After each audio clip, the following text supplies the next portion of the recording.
Hello students, आज फिर आप लोगों का एक बार बायोलॉजी क्लास में स्वागत है। यहाँ पर हम लोग पढ़ रहे हैं लाइफ प्रोसेस। लाइफ प्रोसेस में अलग अलग तरीके की जो भी वहाँ पर डिफरेंट तरीके की कंडीशंस हम पढ़ते हैं, जैसे कि न्यूट्रिशन हो गया, मतलब पाचन पढ़ लिया आपने, उसके बाद में श्वसन, उसके बाद में फिर संवहन, और अब उसका जो लास्ट टॉपिक है, ये आपके जो फर्स्ट चैप्टर का जो पहला चैप्टर आप पढ़ रहे हैं बायोलॉजी में, लाइफ प्रोसेस या जैव प्रक्रम। तो जैव प्रक्रम का जो लास्ट टॉपिक है जिसका नाम है उत्सर्जन। ठीक है, तो उत्सर्जन के बारे में हम लोग आज बात करेंगे कि उत्सर्जन क्या होता है, पौधों में कैसे होता है, जंतुओं में कैसे होता है, इसका हमारे शरीर पर क्या प्रभाव पड़ता है, अगर उत्सर्जन नहीं होगा तो फिर उसके क्या साइड इफेक्ट होंगे, क्या हानिकारक लक्षण होंगे। तो ये सारी बातें आज हमें यहाँ डिस्कस करनी है। तो सबसे पहले यहाँ पर जो समझना है आपको कि जो भी भोजन आपने ग्रहण किया है वो भोजन शरीर के अंदर गया है, फिर उसका पाचन हुआ है, उसके बाद में जो कुछ उसमें लाभदायक चीज़ें हैं वो सब शरीर ने क्या कर लिया, उपयोग कर लिया है। उपयोग के बाद शरीर का विकास होगा, शरीर में ऊर्जा बनेगी। ये सारे जो भी क्रियाएं हैं जब कंप्लीट हो जाएंगी, ये सारी क्रियाएं जब कंप्लीट हो जाएंगी, उसके बाद वहां पर जो भोजन पचा नहीं है, ठीक है, या पचने के बाद जो भी अपशिष्ट बने हैं, वहां पर जो भी हार्मफुल पदार्थ बने हैं जो कि नाइट्रोजिनस हैं, जैसे अमोनिया है, यूरिया है, यूरिक एसिड है, ऐसे बहुत सारे हार्मफुल सब्सटेंसेस हमारी बॉडी में बनते रहते हैं, हानिकारक पदार्थ बन जाते हैं जो शरीर के लिए उपयोगी नहीं है। अगर वो शरीर के अंदर रहेंगे, अगर वो हमारे रक्त में रहेंगे तो उसके कोई ना कोई दुष्प्रभाव हमारे शरीर पर दिखाई देगा। तो करना क्या है कि वो सारे नाइट्रोजनस कंपाउंड, ठीक है, जिसमें अमोनिया, यूरिया, यूरिक एसिड, ये सारी चीजें शरीर से जानी चाहिए, बाहर निकालना है हमें।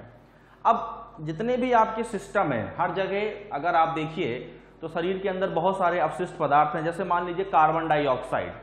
तो कार्बन डाइऑक्साइड भी हमारे शरीर के लिए लाभदायक नहीं है, वो नुकसानदायक है। तो कार्बन डाइऑक्साइड को हम बाहर करते हैं, कहाँ से करते हैं? फेफड़े से। जब हम श्वसन करते हैं तो श्वसन में फेफड़ों से जो कार्बन डाइऑक्साइड है वो बाहर निकल करके आती है। ऐसे ही हमारे शरीर में जो एक्स्ट्रा या अतिरिक्त जो जल होता है, जो आपके शरीर के लिए उपयोगी नहीं है, या जो शारीरिक रासायनिक क्रियाओं में जितना यूज होना था वो यूज हो गया, उसके अलावा जो कुछ बचा है उसको शरीर से बाहर निकालने के लिए हमारे पास एक उत्सर्जन तंत्र होता है। उत्सर्जन तंत्र में जो मूत्र निकलता है उसमें अतिरिक्त जल के साथ साथ बहुत सारे नाइट्रोजनस पदार्थ जैसे यूरिया, अमोनिया, यूरिक एसिड और भी एक्स्ट्रा जो भी सॉल्ट वगैरह हैं, कार्बनिक और अकार्बनिक जो भी कंपाउंड्स शरीर के अंदर हैं, जो शरीर के लिए या तो वो एक्स्ट्रा हैं या हानिकारक हैं, वो सारी चीजें शरीर से बाहर उत्सर्जन तंत्र के माध्यम से आपके शरीर के बाहर चली जाएंगी, और जो तंत्र उसको बाहर करेगा उसे उत्सर्जन तंत्र कहेंगे, और जिस प्रक्रिया के थ्रू वो सारी चीजें बाहर जाएंगी उसे उत्सर्जन कहेंगे। अब ये जो उत्सर्जन है, क्योंकि हानिकारक पदार्थ पौधों में भी बनते हैं, जंतुओं में भी बनते हैं, तो वो डिपेंड करता है किस तरीके का प्राणी है। पौधों के अंदर हम लोगों की तरह कोई उत्सर्जन तंत्र नहीं होता है, वहां पर फल के माध्यम से, पत्तियों से पत्तियां टूट के गिर जाती हैं, फल टूट के गिर जाते हैं, इस तरीके से वो अपने शरीर के अपशिष्ट पदार्थों को बाहर निकालते हैं। लेकिन हम लोगों में क्या है, एक वेल डिफाइंड कह सकते हो कि उत्सर्जन तंत्र है, जिसके माध्यम से शरीर के जो भी अपशिष्ट पदार्थ हैं वो शरीर के बाहर चले जाते हैं। तो आइए सबसे पहले हम समझते हैं कि उत्सर्जन की परिभाषा क्या है, उत्सर्जन किसे कहते हैं। तो यहां पर लिखा हुआ है उत्सर्जन, जिसको आप इंग्लिश में क्या कहेंगे, एक्सक्रीशन। इसकी डेफिनेशन अगर आपको समझनी है तो आप यहां देखते हैं कि उत्सर्जन क्या होता है। शरीर में उपापचय, उपापचय मतलब जो शरीर के अंदर रासायनिक क्रियाएं होती हैं, शरीर में उपापचय क्रियाओं के फलस्वरूप बने उत्सर्जी पदार्थ। अब यहां पर एक चीज याद रखिएगा, ये जो उपापचय क्रियाएं हैं, मतलब क्या है, शरीर के अंदर बहुत सारी क्रियाएं होती रहती हैं, तो जो मेटाबॉलिक रिएक्शंस होती हैं, जो हमारे शरीर के अंदर होने वाली क्रियाओं के लिए जरूरी हैं, ये सारी रासायनिक क्रियाएं, उनको हम क्या बोलते हैं, उपापचय क्रियाएं, जिसके फलस्वरूप क्या बनता है, उत्सर्जी पदार्थ बनते हैं।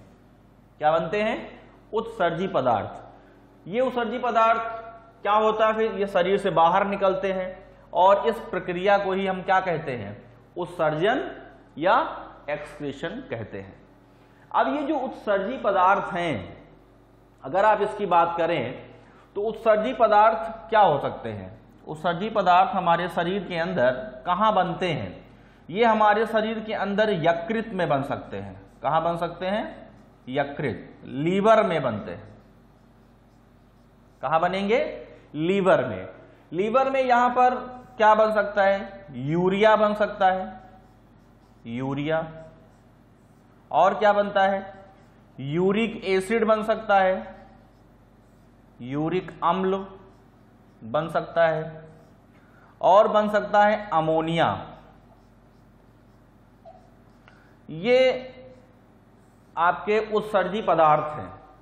इसके साथ साथ उत्सर्जी पदार्थ और भी हैं, कौन से, कार्बन डाइऑक्साइड भी कह सकते हो, ये शरीर से बाहर जाती है। जो आपका स्वेट निकलता है, पसीना जो निकलता है, ठीक है, ये भी है, ये भी शरीर के बाहर जाता है। तो ये सारी चीजें मेन ये हैं, मेन उत्सर्जी पदार्थ ये हैं, इनको हम कह सकते हैं कि हाँ ये भी शरीर के लिए हार्मफुल होते हैं, इनको भी शरीर से बाहर करना होता है। लेकिन ये एक्चुअली में स्क्रीटरी सिस्टम का पार्ट नहीं होता है। स्क्रीटरी में ये सारी चीजें ही इन्वॉल्व होती हैं, या उसके साथ हम उसे पढ़ते हैं, ठीक है। तो यहां पर आप देखते हैं कि उत्सर्जन में हमारे शरीर के अंदर जो उत्सर्जी पदार्थ बनते हैं, उनको शरीर से बाहर निकालना ही क्या कहलाता है, उत्सर्जन। अब क्योंकि हमारे सिलेबस में दिया हुआ है, उत्सर्जन तो हर एक जंतु में होता है, चाहे वह एक कोषीय हो या बहुकोषीय हो। जंतुओं में मेन बात करेंगे मानव में। मानव में किस तरीके से उत्सर्जन होता है उसकी बात हम करेंगे, क्योंकि वही हमारे सिलेबस में दिया गया है। तो मानव का उत्सर्जी तंत्र अगर आप देखेंगे तो मानव के उत्सर्जी तंत्र में बहुत सारी चीजें हैं। क्या क्या है, मानव का उत्सर्जन तंत्र अगर आप देखोगे तो यहां पर हमारे शरीर में जो भी उपापचय क्रियाएं होती हैं, इसके फलस्वरूप उत्सर्जी पदार्थ बनते हैं। इनको बाहर करना ही क्या कहलाता है, उत्सर्जन कहलाता है। और इस क्रिया में सहायक अंग, किसमें, जो उत्सर्जन करते हैं, इस क्रिया में सहायक अंग उत्सर्जी अंग कहलाते हैं, एक्सक्रीटरी ऑर्गन कहलाते हैं। उत्सर्जी अंग परस्पर मिलकर क्या बनाते हैं, उत्सर्जी तंत्र बनाते हैं, एक्सक्रीटरी सिस्टम बनता है। ये एक्सक्रीटरी सिस्टम मनुष्य में मुख्य उत्सर्जी अंग।